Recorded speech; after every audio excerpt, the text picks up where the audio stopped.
Reynoso, de la Universidad Nacional Experimental de la Gran Caracas, como invitado el editor Leonardo Perdomo.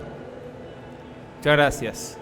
Muy buenas tardes a todos y a todas quienes están aquí presentes en la feria para presenciar la presentación de este libro, el último que hemos publicado del rector Rubén Reynoso en la UNEX.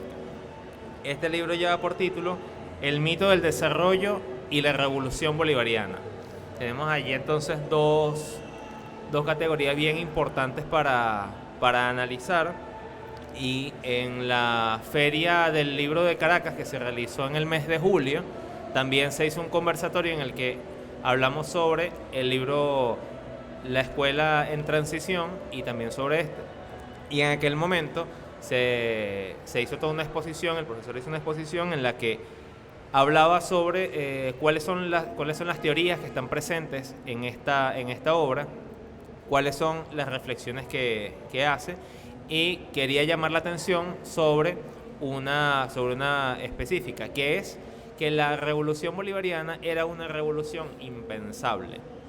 Entonces aquí yo quería darle la palabra al rector de por qué esa aseveración de que la revolución bolivariana era una revolución impensable y cuáles eran las teorías que se apoyaban en esta afirmación.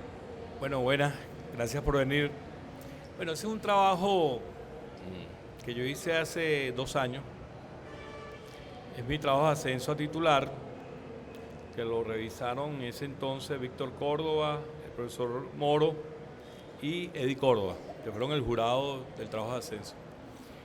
Básicamente, ese trabajo es un trabajo que es producto de las reflexiones de 2 unidades curriculares que yo doy en la bolivariana, que es epistemología y métodos históricos en el doctorado de pensamiento bolivariano. Yo estaba haciendo un curso en Claxo y me dio clase un señor llamado José Guadalupe Gandarrilla. Y Gandarrilla me mandó a leer un libro que se llama El trauma colonial de Globel Macila. Y me mandó a leer otro libro que se llama La oscuridad y las luces, de Eduardo Gruner. Ambos libros son sobre la revolución haitiana.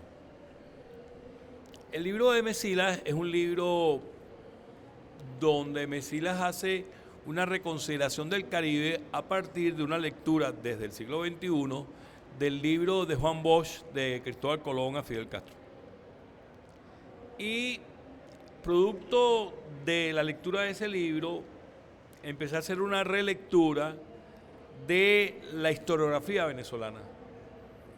El primer libro así de historia que yo me leí de muchacho, mi hermano mayor Baudilio también era profesor de historia, fue 150 años de vida republicana de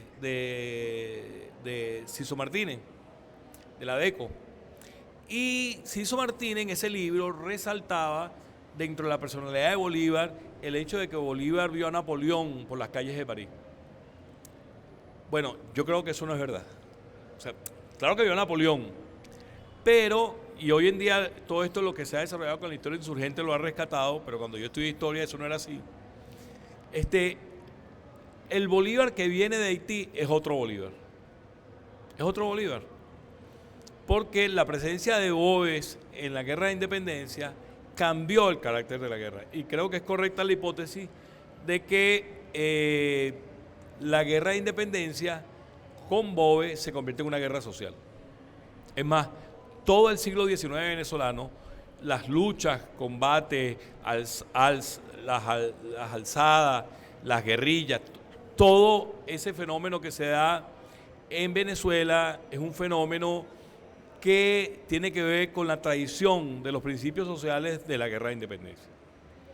Gruner, que también trabaja la revolución de Haití, tiene una hipótesis que yo utilizo en este trabajo, que es que dice que la historia de los conflictos sociales de América Latina es la expresión de un conflicto de subjetividades. Y yo en ese trabajo hago una hipótesis que pivotea entre 2 cosas. Primero, que la historia de la Cuarta República es una historia de conflicto de subjetividades, o sea, de los pobres contra los ricos, y ahí hago una relectura del concepto de lucha de clases y voy a explicar por qué. Y en segundo lugar, leyendo un autor que, bueno, porque después me puse a leer historiadores y antropólogos haitianos, llamado Michel Trujillo. Trujillo tiene un libro que se llama Silenciando el pasado, que además creo que es un libro que era leerse todo historiador, porque es un libro que explica un poco cómo se silenció la historia de Haití. Pero la parte final del libro tiene una parte metodológica donde Trujillo explica cómo se construye un archivo del silencio, o sea, cómo se construye un archivo para ocultar aquellos fenómenos históricos que a las clases dominantes les interesa ocultar. Entonces, la hipótesis de trabajo que yo utilizo es que la revolución bolivariana es una revolución impensable, es un nuevo evento. ¿Por qué? Bueno, porque la revolución bolivariana surge en un momento, la caída del muro de Berlín, el libro de Francis Fukuyama, desde el punto de vista teórico, de que, bueno, efectivamente, el fin de la historia, ¿no? En una mala lectura de Hegel, ¿no? Y en toda la deriva que se ha dado en el movimiento izquierdista hacia la posmodernidad. Entonces, Chávez insurge en la historia de Venezuela y el movimiento del 4 de febrero insurge reivindicando las luchas de la justicia social, pero además reivindicando una cosa que es muy importante, que es una lectura de Bolívar y de los documentos de Bolívar, básicamente la Carta de Jamaica y el discurso de Angostura, desde una perspectiva que pone la lucha por la justicia por encima por la lucha de la independencia, que es una cosa que es importante y que tiene que ver con la influencia de Petión, porque además recuerden ustedes que cuando Bolívar va a Haití, no es verdad, por cierto que ese texto yo no lo utilicé, no lo leí cuando hice este trabajo, pero el texto de Roy Daza, por ejemplo, Comunidad Futura, aborda bien ese tema, en el sentido de que efectivamente cuando Bolívar llega a Haití, a Jamaica, bueno, los bolivarianos estaban enfrentados, había una lucha por el poder, no todo el mundo reconocía el liderazgo de Bolívar, a pesar de que Bolívar había sido declarado libertador. Bolívar había renunciado en Nueva Granada al ejército para poder estar en libertad, para volver a recaudar frutas. Pero además, Bolívar en la carta de Jamaica, Bolívar plantea el sentido de lo que es ser americano. Y ese sentido, de alguna manera, marca el sentido de la guerra de independencia de ahí en adelante. No solamente para Venezuela, sino para toda América. Hay un autor, por ejemplo, una estudiante mía que acaba de presentar un trabajo aquí, que es Liliana. Liliana habla de su trabajo, a partir de ese trabajo que yo hice, habla en su trabajo de lo que ella denomina la ontología de la historia, en el sentido de qué somos ontológicamente. Y coincidencialmente acaba de salir un libro en España que se llama Tiempo y Narración, que es un libro sobre la liberación de un escritor español que arranca analizando el problema de la libertad en América Latina a partir de la Carta de Jamaica. Y Boaventura de Sousa Santos escribió un libro el año pasado que se llama Justicia de Saberes, Epistemicidio y Epistemología del Sur, donde arranca analizando este problema desde nuestra América de Martí. Pero nuestra América de Martí es casi, yo no voy a decir que es una copia, pero las categorías que utiliza Martí en nuestra América son las categorías que usa Bolívar en la Carta de Jamaica. Entonces, la guerra de independencia es un evento de unas determinadas características, pero la revolución bolivariana, que y yo planteo que hay un arco entre la revolución bolivariana y la guerra de independencia, es un nuevo evento porque obviamente es un evento que no es reconocido por el mundo. No sé si ustedes recordarán cuando Chávez empezó sus giras en el primer año de gobierno, que andaba, como diría Carpentier en la consagración de la primavera, íngremo y solo. Y Chávez fue remontando la Cuesta de la Soledad, remontándola, hasta que se da la famosa reunión con Kirchner y con Lula y el evento donde el Alca al carajo, ¿no? Que es donde efectivamente se produce como una especie de inflexión. Ese fenómeno da cuenta de cómo la revolución bolivariana era un nuevo evento, era un fenómeno que no era reconocido en lo que llamaríamos la infoesfera.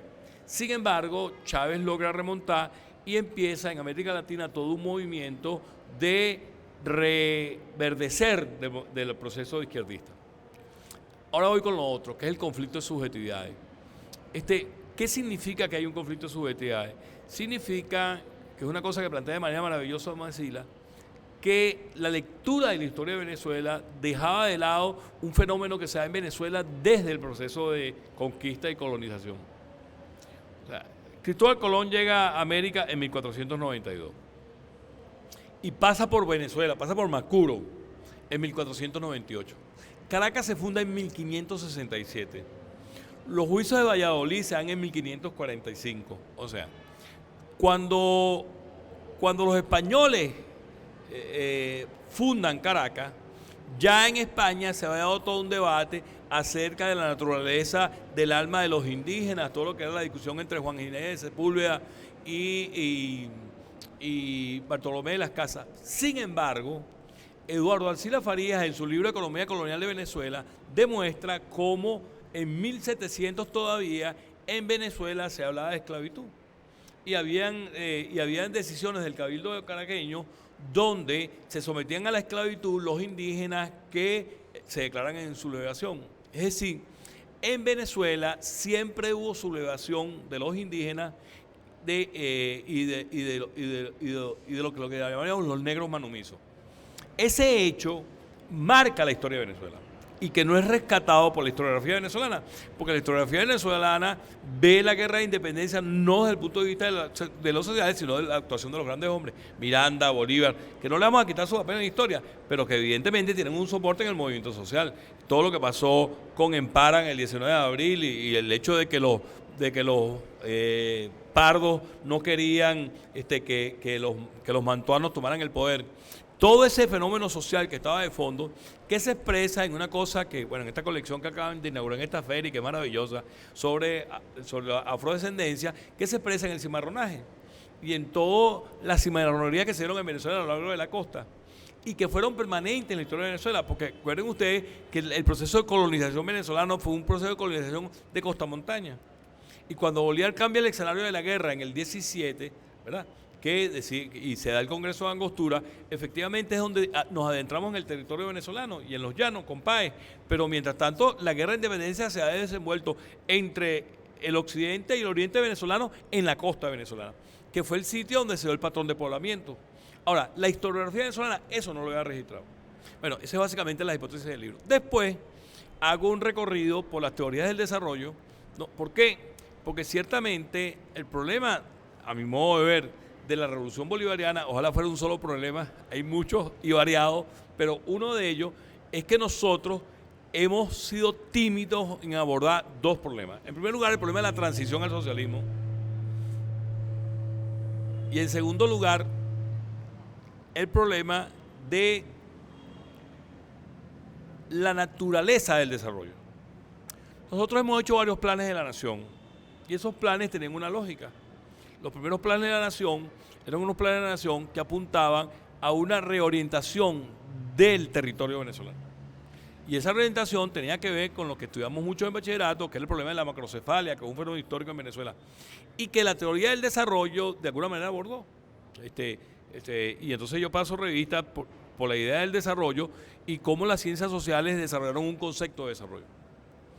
Y el otro problema de la revolución bolivariana tiene que ver que efectivamente ese modelo de desarrollo que se venía desarrollando en los diferentes planes de la nación tiene un corte cuando, esto voy a decir una especulación, pero obviamente los hechos lo demuestran, cuando Chávez toma conciencia de que se va a partir y cambia el horizonte epistémico de los planes de la nación y plantea los 5 objetivos históricos, porque hasta ahora los planes de la nación habían sido planes de la nación basados en ejes, ¿no? Y con el plan de la nación antes de que Chávez parta, es un plan de la nación donde Chávez plantea unos objetivos históricos. ¿Y qué significa que plantee unos objetivos históricos? Bueno, como dicen los historiadores, una cosa es histórica porque nos llega hasta ahora, o una cosa es histórica cuando la plantea como proyecto de futuro cuando llega a las generaciones futuras. Entonces, cuando Chávez plantea los 5 objetivos históricos, Chávez cambia el marco de los objetivos, pero el eje de los objetivos anteriores queda de alguna manera rezagado, aunque el presidente esta semana, por cierto, lo retoma, cuando vuelve a hacer énfasis en la territorialización. Porque ¿cuál es el problema de la forma como se ha dado el patrón de poblamiento venezolano? El problema tiene que ver con cómo se construye la lógica de población y cómo eso genera una economía hacia afuera y no una economía hacia adentro, que tiene que ver con cómo nosotros, a partir de los recursos que tenemos, desarrollamos, porque Venezuela siempre tiene una economía de puerto. Primero con el cacao, después con el café y después con el petróleo. Entonces, un poco cuando la Revolución Bolivariana se plantea la necesidad de romper con el rentismo, lo que está planteando es un poco un esquema que tenga que ver con las fuerzas internas. De hecho, al principio de la Revolución Bolivariana nosotros hablábamos del desarrollo endógeno como concepto matriz, después empezamos a hablar del socialismo del siglo XXI, y eso no tiene una contradicción con la otra. Pero evidentemente ahí hace falta una discusión, y entonces yo ahí entro en la tercera parte del trabajo, donde un poco rescato qué significa que nosotros construyamos un pensamiento otro. Y allí, básicamente, me baso en un autor que se llama Ngugi wa Thiong'o, que es un pensador keniano, marxista, que desarrolla en un texto que se llama La descolonización de la mente, plantea lo que para él son los 3 problemas básicos de los países coloniales, que son la eliminación del idioma, la eliminación de la religión y la eliminación de los modos de vida. O sea, el problema de la colonización es que vaciaron de contenido a los pueblos que fueron colonizados. ¿Por qué? Porque le quitaron su idioma, le quitaron su religión y les quitaron sus costumbres. Y al quitarle esas 3 cosas, los colonizados, que es un poco lo que plantea, lo que plantea Frantz Fanon en Piel Negra, Máscaras Blancas, que es la subjetividad del colonizado, los colonizados siempre andan en la búsqueda de una identidad que está perdida. ¿Por qué? Porque hay un salto entre los que ellos fueron y los que los convirtieron y los que lo hicieron. Y que Hickelhammer lo plantea en El sujeto de la ley y el retorno del sujeto reprimido. Entonces, la tercera parte, un poco yo paso revista a lo que serían los elementos de la cultura popular venezolana, que la ubico en 3 cosas. La santería y el vudú, en el caso de Haití, la santería en el caso de Venezuela, el desarrollo, para hablar de una religiosidad a otra, ¿no? Que tiene que ver un poco con cómo se expresa la religiosidad en los sectores populares y cómo esa religiosidad es una expresión de rebeldía contra la imposición del modelo católico blanco, heterosexual y masculino y patriarcal. 2, lo que sería un feminismo afrodescendiente, que básicamente no es feminismo, es básicamente antipatriarcalismo, ¿no? Como segundo elemento de esa constitución. 3, la búsqueda de una nueva gramática que nos permita hablar de los sectores populares, y aquí voy a poner un ejemplo, que tiene que ver con el momento más duro de la revolución en el sentido de conflictos sociales. O sea, tú oías a la gente en las manifestaciones del chavismo y a la gente de la oposición en las manifestaciones de la oposición, y tú escuchabas cómo, a pesar de que todos hablábamos español, eran 2 idiomas distintos. Entonces, la necesidad de construir una gramática que permita reivindicar la subjetividad, y eso tiene unas implicaciones educativas, que no me voy a meter en ese tema porque eso está en otro libro, pero tiene unas implicaciones educativas, porque tiene que ver con cómo nosotros construimos una gramática que reivindica lo popular como esencia del proyecto bolivariano. Y eso implica, y eso tiene que ver con una postura epistemológica, porque tiene que ver con cuál es el horizonte político de la construcción del socialismo del siglo XXI. Y creo que ese es un debate por desarrollar. Y entonces, por último, propongo, a partir de los conceptos de colonialidad del saber, del poder, del ver y del estar,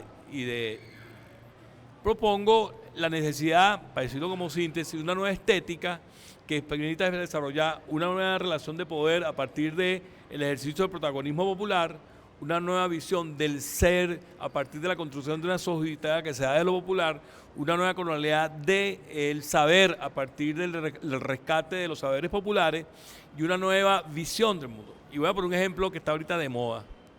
Fíjense, ahorita tú oyes en algunos sectores del Estado venezolano que la gente habla de colonialidad, de colonialidad, de colonialidad. Bueno, ese es un discurso vacío mientras nosotros no vayamos al fondo de la subjetividad venezolana.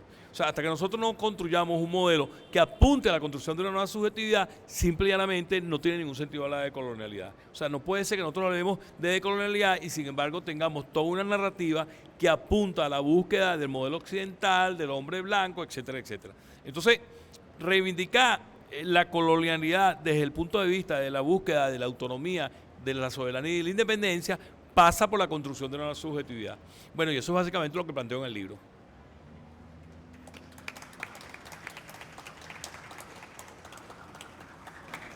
La categoría de mito que está presente no solo en el título, sino a lo largo de la obra, que como bien lo puntualiza, se revisa en ese apartado que habla sobre nuestra santería, nuestras maneras de ser en sociedad. Sería entonces también un mito hablar de desarrollo como se ha pensado el desarrollo en Venezuela dentro de la Revolución Bolivariana. Bueno, Yo utilizo la categoría de mito en un doble sentido. Ese concepto de mito tiene que ver porque cuando yo empecé a trabajar ese libro, me conseguí con un libro de Rafael Bautista que se llama El mito del desarrollo. Pero yo trabajo el mito en otro libro mío que se llama Cambio y currículum en la escuela, donde trabajo una categoría de Rafael López-San que se llama El complejo mito-rito, que fue mi tutor de la tesis doctoral en la Central. Rafael propone esa categoría para trabajar el problema de lo que significa el pensamiento simbólico. Claro, esto me da ya por otro lado, esto no está en el libro, pero lo voy a decir aquí por un poco acá cómo llegó ahí. El problema es que si nosotros no hacemos construcción de pensamiento simbólico, nosotros estamos construyendo enemigos de la patria. Porque el problema de la sociedad contemporánea es que la presencia de las industrias culturales, para decirlo en términos de la escuela de Frankfurt, es que la posibilidad de tener una idea de patria en la cabeza tiene que ver con que tú tengas pensamiento simbólico. Que por cierto, eso lo plantea Chávez, no de manera, lo plantea la primera vez que habló en el Congreso de la República cuando dijo que un pueblo era una comunidad que tenía un pasado histórico común, un proyecto futuro común y un presente común.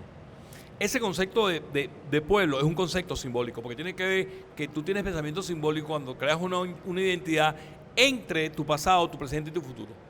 Entonces, yo utilizo el concepto de mito en un doble sentido. En el sentido como tradicionalmente se utiliza, como que es una cosa que no es verdad, y en el sentido de que el mito como ubicación de sentido y como horizonte epistémico para proponer hacia dónde debe ir la revolución bolivariana. No en el sentido teleológico que plantearía un hegeliano, en el sentido de que hay un fin de la historia, no, sino en el sentido de que nosotros tenemos que plantearnos un proyecto, un poco siguiendo a Semmelman, ¿no? Que lo cito bastante en el Tristo, en el sentido de que la construcción epistemológica es una construcción política, en el sentido de que hay un horizonte político que se viabiliza en un desarrollo de un proyecto que nos une como pueblo. Entonces, el concepto de mito tiene que ver fundamentalmente con respecto a las teorías de desarrollo, que si una teoría de desarrollo no se plantea una ruptura con la dependencia y no se plantea una ruptura con el modelo capitalista cognitivo o con el concepto neoliberal, simplemente va a ser un mito. Porque no es posible desarrollarse en el marco de la dependencia del capitalismo actual. Bueno, un último comentario. Pareciera que hay como una resistencia, siempre como una tensión entre nuestros grupos sociales con aquello que está establecido. Bueno, hablamos del cimarronaje. Hablemos de otra cosa que también nombró, que es el hecho de la necesidad de una nueva gramática que tiene unas implicaciones educativas, que eso viene incluso desde Simón Rodríguez.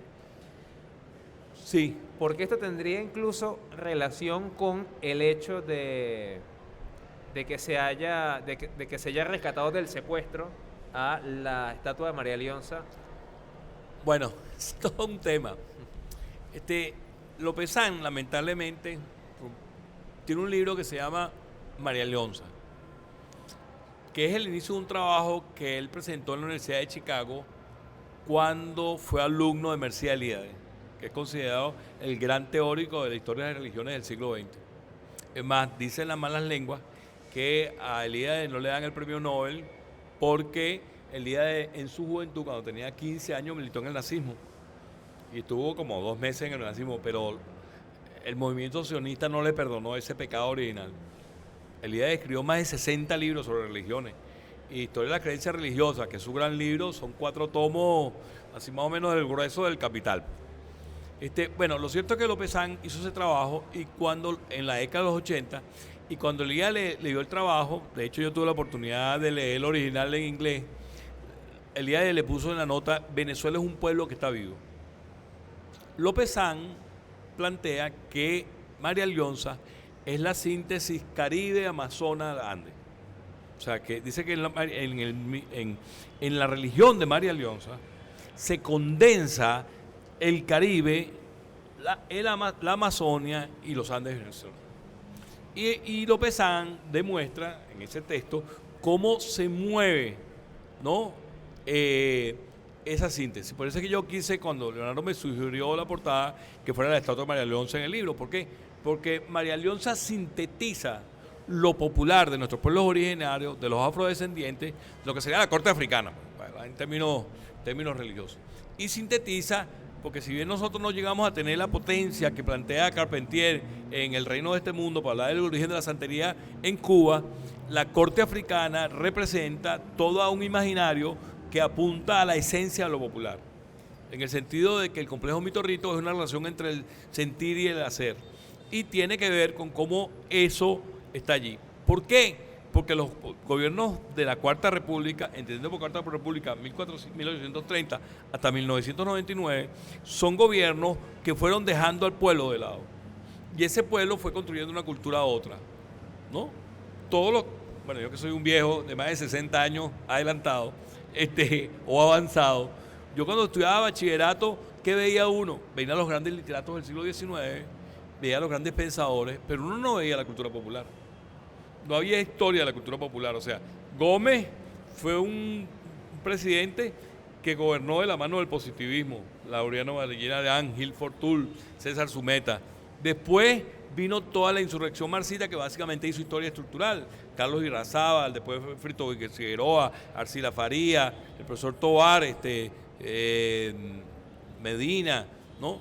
Entonces, ¿qué pasó? Que se produjo, Carrera Dama, se produjo un vacío en la historia de Venezuela que dejó de lado lo popular.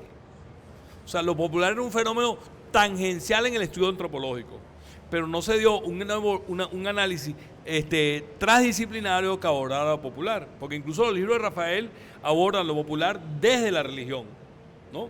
Y en otro texto que él tiene, que tiene que ver con el problema que se llama clase, etnia, color, donde Rafael aborda el problema de cómo evolucionan las clases sociales y las etnias en Venezuela.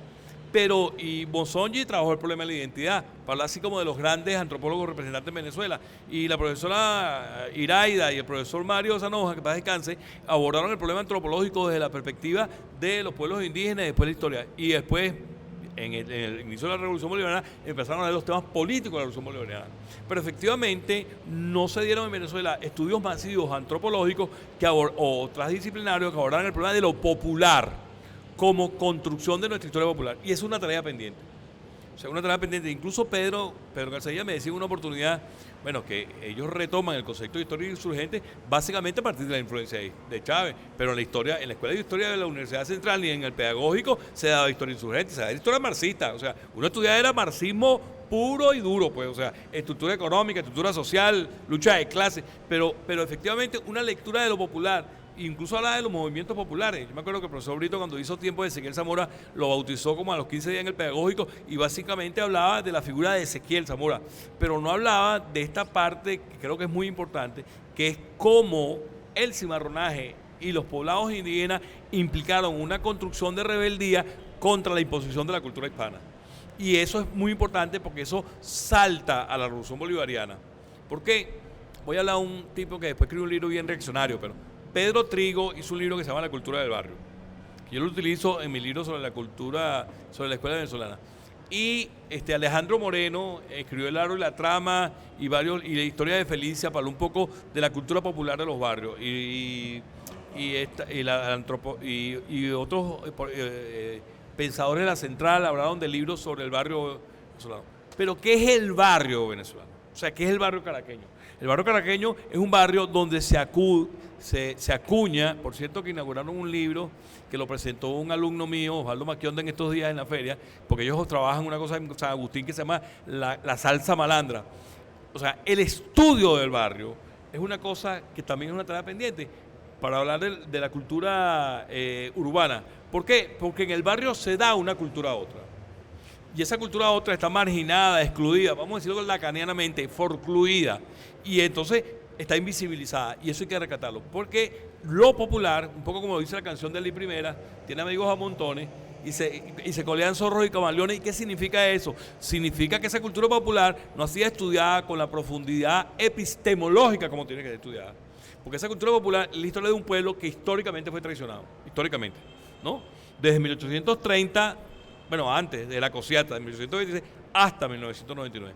Y cuando Chávez la reivindica con sus formas, con su manera, con su estilo, lo que está reivindicando es un contacto con el pueblo, que fue lo que hizo que Chávez produjera lo que a mi modo de ver es fundamental, que es una cuenca semántica. O sea, la construcción de un conjunto de categorías semióticas que hicieron producir un lenguaje u otro en rebeldía con el lenguaje de la política tradicional de la Cuarta República.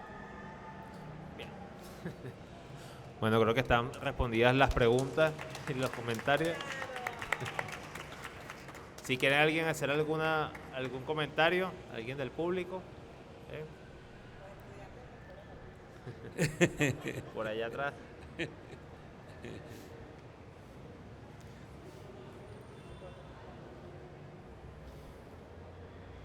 José siempre hace preguntas difíciles. Sí.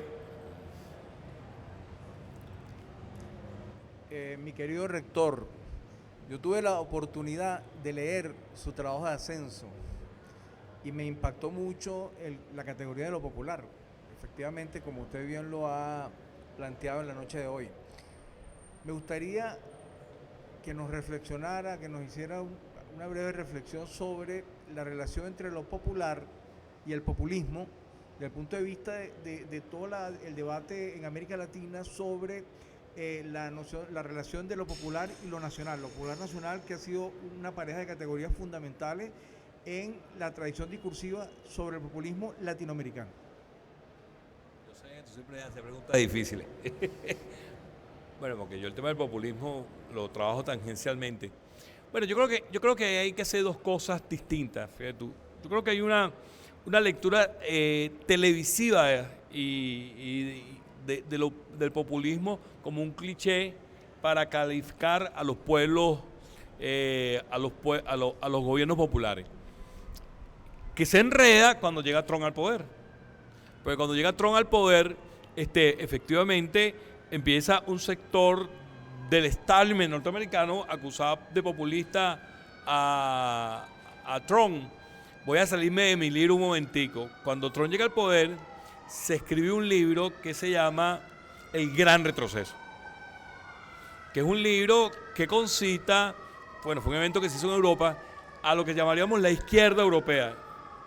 Y la izquierda occidental, porque también había pensadores norteamericanos. Y en esa izquierda occidental tenemos de la izquierda radical tipo Podemos hasta liberales tipo Hillary Clinton. ¿Ok? Un poco acusando al populismo de Trump. Yo creo que efectivamente hay que hacer una distinción entre lo popular y lo populista. Pero ahí entramos en una cosa que nuestro maestro tuyo, José y mío, Rigoberto Lal, nos hablaba cuando hablaba de la idea, la muerte, no solamente del sujeto, sino con la muerte de la idea de socialismo. Es decir, la crisis que se produce en el pensamiento izquierdista generó que los proyectos izquierdistas empezaran a parecerse a las soluciones del capitalismo cognitivo. Y la izquierda, a pesar de que tenía una visión tradicional de lo que era la idea del socialismo, bueno, distribución de la riqueza, gobierno a favor del pueblo y tal y qué sé yo, no, sin embargo, tenía un hueco, y ese hueco tenía que ver con la relación capital-trabajo y las lecturas que se hacen de qué es lo que hace posible la explotación del ser humano. Entonces, ahí yo siento que el socialismo se quedó sin discurso. Y se quedó sin discurso porque hay una pregunta que en el chavismo se ha venido metamorfizando a propósito de que el presidente Maduro era dirigente obrero, en el sentido de que el gobierno de los obreros. Y yo no creo eso. Yo creo que el sujeto histórico de la revolución bolivariana es el pueblo. Y cuando hablo del pueblo como lo definió Chávez, inspirado en el discurso de Pedro Mir.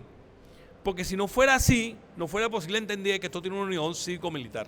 No fuera posible. Porque los militares no forman parte de la clase obrera. Y sin embargo juegan un rol fundamental en el desarrollo de la capital. Y creo que hay que hacer una reconsideración del concepto del bloque histórico de Gramsci, aunque yo no trabajo eso en el libro. Pero creo que hay que hacerlo. Yo estoy ahorita escribiendo un libro que se llama El sujeto laboral y educativo del siglo XXI, donde me meto en ese debate, porque tiene que ver con cómo efectivamente, aunque va a salir un primer adelanto de un artículo que va a salir pronto en una revista de la Gobernación de Miranda, que se llama La incidencia de la ciencia y tecnología en el desarrollo de las políticas públicas, y me meto en ese debate porque tiene que ver con la naturaleza del pueblo en el siglo XXI.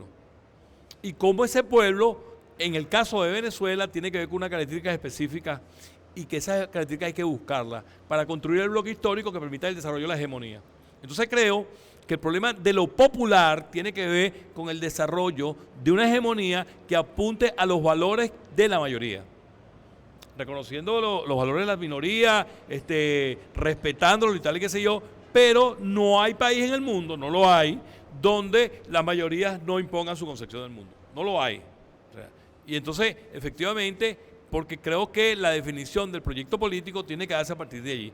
A partir de cómo esa mayoría desarrolla unas categorías que la hacen fundamentales. Claro, eso lo abordo en otro libro, que es el problema del libro de la educación, porque yo creo que nosotros tenemos un hueco en materia educativa, que es que la educación no ha contribuido a generar una nueva subjetividad. Y eso es clave. ¿Por qué? Porque si nosotros no generamos una nueva subjetividad, nosotros vamos a tener individuos que van a estar asociados a la cultura de la sociedad contemporánea. Y con respecto a lo nacional popular, yo creo que ahí hay una reivindicación en la Constitución bolivariana y en el pensamiento jurídico que anida esa Constitución, que reivindica el sentido de lo popular por la vía de los sentidos de lo nacional. Es decir, para nosotros hay una reconceptualización del concepto de Estado, y Chávez lo retoma de la carta del discurso de Angostura. Cuando en el discurso de Angostura Bolívar dice que el mejor gobierno es el que desarrolla la mayor suma de felicidad, la mayor suma de seguridad y la mayor suma de estabilidad, Bolívar reconceptualiza los pensamientos jacobinos que venían inspirados en su pensamiento anterior. Y creo que ahí hay una influencia haitiana fundamental. Y a partir de allí, el concepto de lo popular se distancia de la concepción política de Occidente, que creo que la aborda muy bien Hickelhammer en El sujeto de la ley, y que tiene que ver con una redefinición que la política occidental y eurocéntrica no acepta. Espero haberte respondido, compadre. Otro comentario por acá. Emilio Silva. Buenas tardes. Felicitaciones por tan importante obra intelectual que nos permite ahondar sobre todo lo que tiene que ver con la concepción de desarrollo aplicada a nuestra venezolanidad, que eso es lo importante de la obra del profesor Reynoso. Ver el desarrollo en el contexto venezolano, latinoamericano y mundial, yendo de lo particular a lo universal y viceversa, pero sin olvidar que estamos centrados aquí y ahora, en pleno siglo XXI, en una época en que se está hablando de la destrucción de los estados nacionales como una política actual de los sectores globalizadores del imperialismo, ¿verdad? Enfrentados también a los sectores, digamos, nacionalistas, tipo Trump, ¿verdad? Pero que sin embargo forman parte de la misma visión imperial, aunque con proyectos distintos.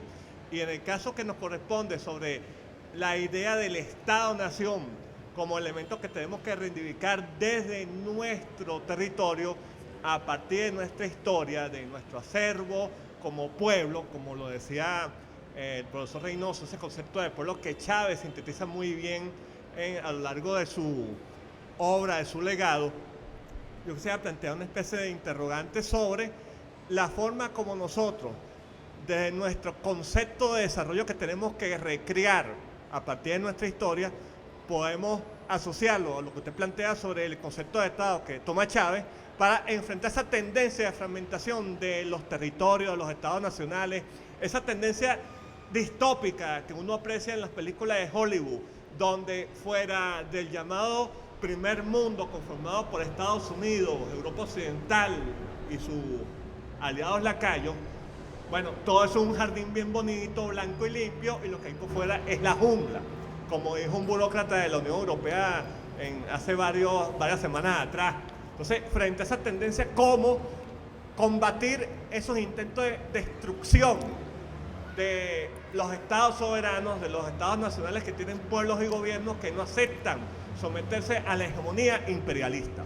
Bueno, mira, yo creo que es la integración, o sea, y yo creo que ahí Chávez, y creo que es uno de los temas que más ha tratado el chavismo y gente del texto, o sea, de hecho, en esta feria se han bautizado 3 o 4 libros que abordan ese tema. Pero creo que el problema de la integración pasa por fortalecer el CELA, que fue una idea de Chávez y que se desarrolló, y creo que ahorita se están dando las condiciones para hacerlo con el triunfo de Lula, un poco lo que está pasando en América Latina, y creo que hay una consigna que desarrolló, el triunfo de Petro, que desarrolló el presidente Maduro, creo que es para unidad sin ruptura ideológica. ¿Por qué? Bueno, porque hay una reconfiguración del capitalismo, eso es obvio. El año que viene China toma el liderazgo en el Fondo Monetario Internacional. Claro, yo siempre ahí tengo unas observaciones porque China no puede al final cobrarle la deuda a los Estados Unidos, porque si se la cobra va a quedar enredado la economía de China, porque hace China el principal acreedor de los Estados Unidos. Entonces al final siempre hay un interés interimperialista y creo que a nosotros nos corresponde es construir el bloque. José Agustín Salón Michelena, en un libro de la década de ese libro lo leí yo cuando estudiaba el pregrado, escribió un libro en esa época que se llamaba Políticas y Bloques de Poder. Bueno, yo creo que América Latina debe ser un bloque de poder, que es un poco lo que trabaja Chávez en toda su política internacional y donde Maduro fue su mejor discípulo. Creo que eso es fundamental. Creo que debemos profundizar las alianzas comerciales, culturales y políticas en la región. Y creo que la búsqueda de eso que plantea Flora, la vicepresidenta de Colombia, que busca lo sabroso, yo tenía ahí una distancia con algunos pensamientos decoloniales, bueno, porque siempre lo decolonial era lo andino, y como yo soy más caribeño, entonces la vicepresidenta, así es, el sabroso nos pone más en la onda de lo que somos los venezolanos, sin hablar más de los andinos, pero efectivamente tiene que ver con la vocación caribeña, que se expresa en Petrocaribe. Entonces, creo que hay toda porque además el Caribe es la expresión del desarrollo de lo que es la presencia imperial, porque en el Caribe están las potencias europeas, están los países independientes y está Venezuela, y está Cuba. Entonces, el Gran Caribe, pues como la expresión o como la policromía que daría la luz a una nueva multipluralidad, que creo que es por donde van los tiros, y me parece que en segundo lugar tiene que ver con que nosotros hagamos un debate y que le demos sentido y contenido a la naturaleza del socialismo bolivariano. En el sentido de que efectivamente hay necesidad de hacer alguna profundización de la Constitución y reivindicar una cosa, y esto lo pegó con la pregunta de José también.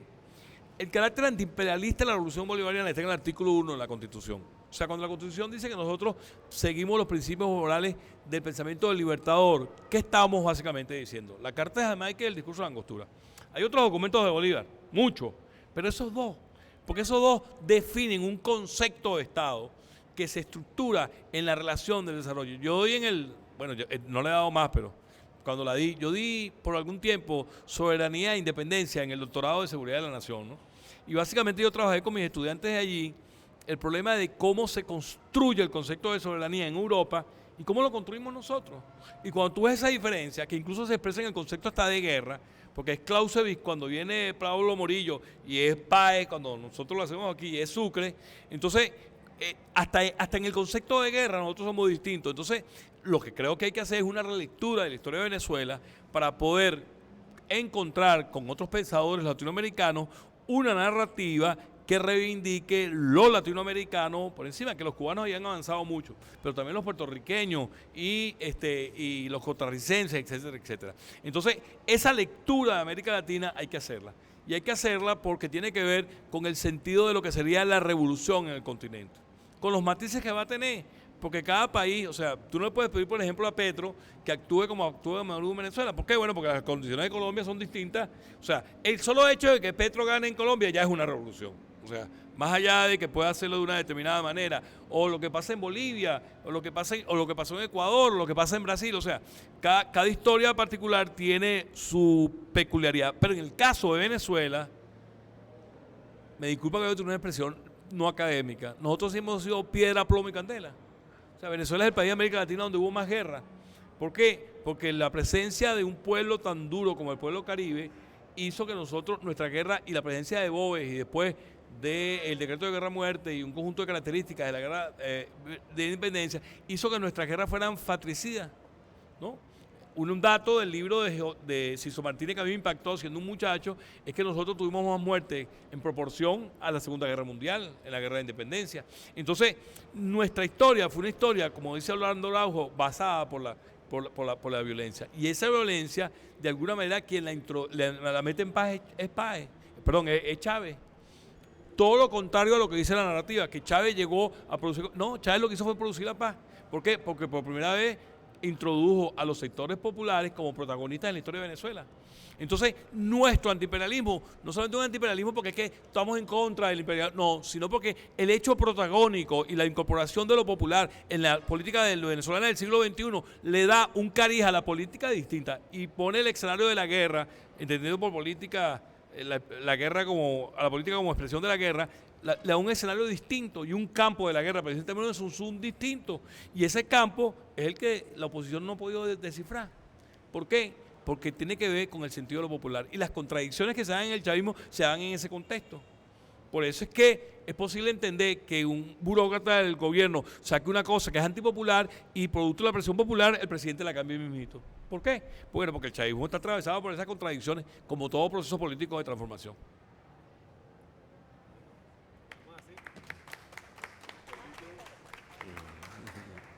Contradicciones, ¿no? ¿Se escucha?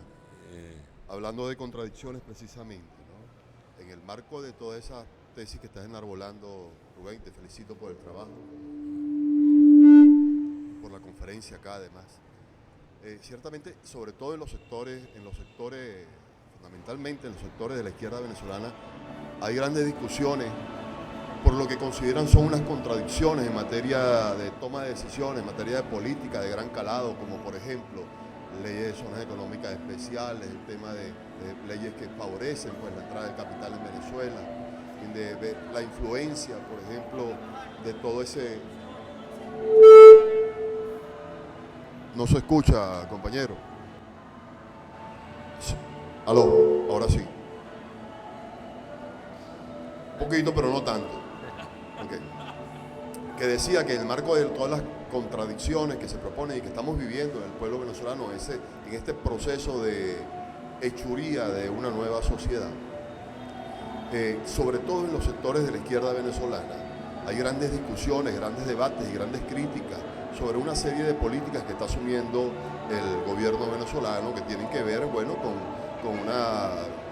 una serie de privilegios que se le están dando al capital, sobre todo al capital extranjero. Dentro de eso, por ejemplo, y que están marcando nuestra territorialidad, como por ejemplo el tema de las zonas económicas especiales, el tema de las leyes de inversiones extranjeras.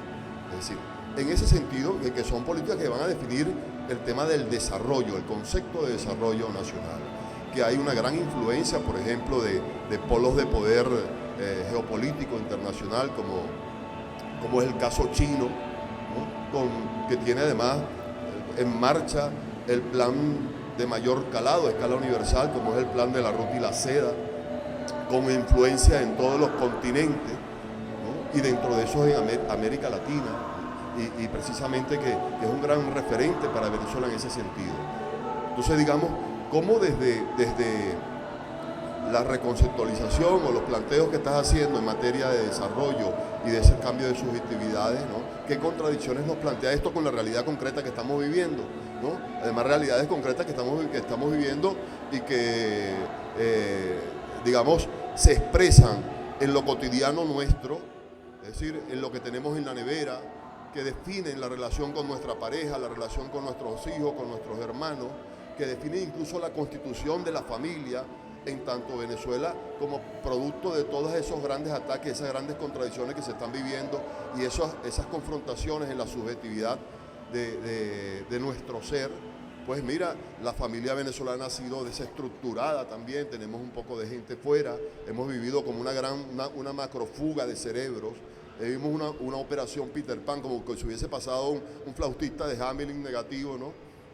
Y nos hubiese sacado un poco de gente. Es decir, en marco de todo eso, pero se está, digamos, el gobierno nacional está dándole prioridad, aún con una gran cantidad de programas sociales, pero está, digamos, uno ve una priorización de una cantidad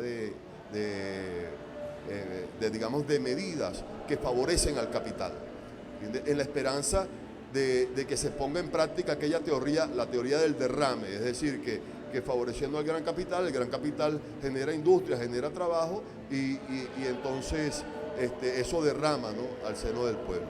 Es decir, un poco en aquella tónica de bueno, damos trabajo, explotamos pero damos trabajo. Entonces, digamos, quería tus reflexiones en torno a ello. Bueno, yo creo que ese es el cuid de la cuestión, pues.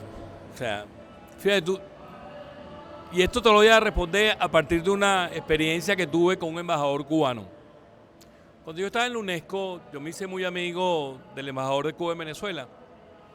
Y en una cena que nos hizo una vez a mi esposa y a mí, conocí a un peruano que escribió un libro que se llama Cuba en Angola, que es un libro que revisa la actuación del general Ochoa en Angola. ¿Okay? Y este compañero cubano nos narraba cómo Fidel nunca puso en riesgo la revolución. O sea, cómo, a pesar de que la operación en Angola entra en el periodo especial, y en el periodo especial, bueno, las posibilidades de que la revolución sobreviviera eran limitadas, y cómo el golpe que significa las actuaciones de Ochoa marcaron en el liderazgo cubano una crisis. Sin embargo, Fidel nunca puso en riesgo la revolución. Yo creo que aquí pasa lo mismo. O sea, yo creo que esas contradicciones son más o menos normales. Con esto no estoy diciendo que no hay sectores del gobierno que sean de derecha, o sea, y que crean que por la vía del derrame de bienestar se van a solucionar las cosas. Y creo que son las contradicciones que en el gobierno están presentes. Pero creo que es un problema de correlación de fuerza. Y creo que esto es un gobierno que es susceptible a la presión popular, fundamentalmente del chavismo. Y voy a poner un ejemplo. El instructivo de la ONAPRE. Bueno, ¿quiénes estaban marchando? O sea, estaba marchando el pueblo chavista, los docentes chavistas. En los 20 años de la revolución nunca se ha dado una huelga docente en contra del gobierno. Y sin embargo, empezó a surgir, y eso hizo que el gobierno rectificara, que rectificara el presidente de la República en contra de sectores del gobierno que estaban en contra. Y sin embargo el presidente rectificó. ¿Por qué? Porque afortunadamente nosotros seguimos teniendo una conducción política del proceso y no económica. Pero creo que hay que producir teoría sobre qué significa hacer una revolución socialista en un contexto de globalización. Creo que ese es un tema clave. ¿Por qué? Porque efectivamente no ha habido, o sea, lo de China es excepcional. Bueno, eso que decía Mao, pues si los chinos todos pisaban al mismo tiempo, se movía el planeta. Entonces, las condiciones económicas de China crean un tipo de realidad que no es posible en otros países. O sea, 30 contra 1.200 millones. Un poco mi observación al libro del camarada Rodolfo Sanz, que me parece un excelente libro, pero porque plantea el problema de la transición al socialismo, pero creo que no son comparables esas dos realidades, ¿no? Pero creo que efectivamente la izquierda tenemos la obligación de hacer una relectura de qué significaría el desarrollo, que es un poco el sentido último de este texto, en el contexto de la globalización. Y creo que allí la teoría socialista tiene una debilidad. Por ejemplo, básicamente los autores del gobierno, el movimiento sindical, habla de la contradicción capital-trabajo. Yo no creo que las cosas van por ahí, no lo creo. Yo creo que más en la teoría de un autor llamado Robert Kurz, eso no está en el libro, pero un poco va a responder a la pregunta, que plantea que el problema, cuál es la condición de posibilidad para que se dé la explotación capitalista. Y creo que por ahí es que tenemos que meternos. Creo que tenemos que meternos por ahí. ¿Por qué? Porque si las zonas económicas especiales se convierten en un mecanismo de superexplotación, ahí se van a generar unas contradicciones nuevas. Ahora, si convierte en un mecanismo que nos permite solucionar el problema del bloqueo, bueno, bien. Y creo que allí eso se va a dar en el marco concreto de la lucha social. O sea, eso se da en el marco concreto de las luchas al interior del PSV, al interior del gobierno y al interior del movimiento popular. Así de sencillo. Y eso, bueno, se irá dando. ¿Por qué? Bueno, porque así es la historia y así es la política. O sea, si uno revisa la historia de la Revolución Rusa, la china, la cubana, tú ves eso que planteó Mar en el 18 Brumario Luis Bonaparte. ¿Dónde está el termidor? Yo creo que nosotros tenemos que releer eso. ¿Por qué? Porque la izquierda de alguna manera tiene limitaciones para eso. ¿Por qué? Porque nosotros estudiamos una idea de socialismo, bueno, y lo que somos más idiomas, yo leí todos los manuales de la UR, pues. O sea, dictadura del proletariado y clase obrera. Entonces, creo que esa relectura, que no solamente se dio en la Revolución Rusa, en la cubana y en la china, nosotros tenemos que hacerla. Y tenemos que hacerla en el contexto de producir teoría acerca de qué significa hacer la revolución en el siglo XXI, que es un poco lo que yo le decía a los estudiantes donde les damos clases en la bolivariana. Nosotros no podemos seguir hablando de ciencias estratégicas para el desarrollo en la bolivariana si nosotros hacemos una conceptualización de qué es la transición. Y esa transición pasa por revisar la teoría marxista, un poco lo que hace Emilio en su libro sobre las tres raíces y en el libro sobre la comunidad, y creo que allí tenemos que hacer un profundo debate, profundo, que vaya más allá de los eslogans, de la frase vacía y una relectura de la teoría política. Lo dejamos de ese tamaño, ¿verdad?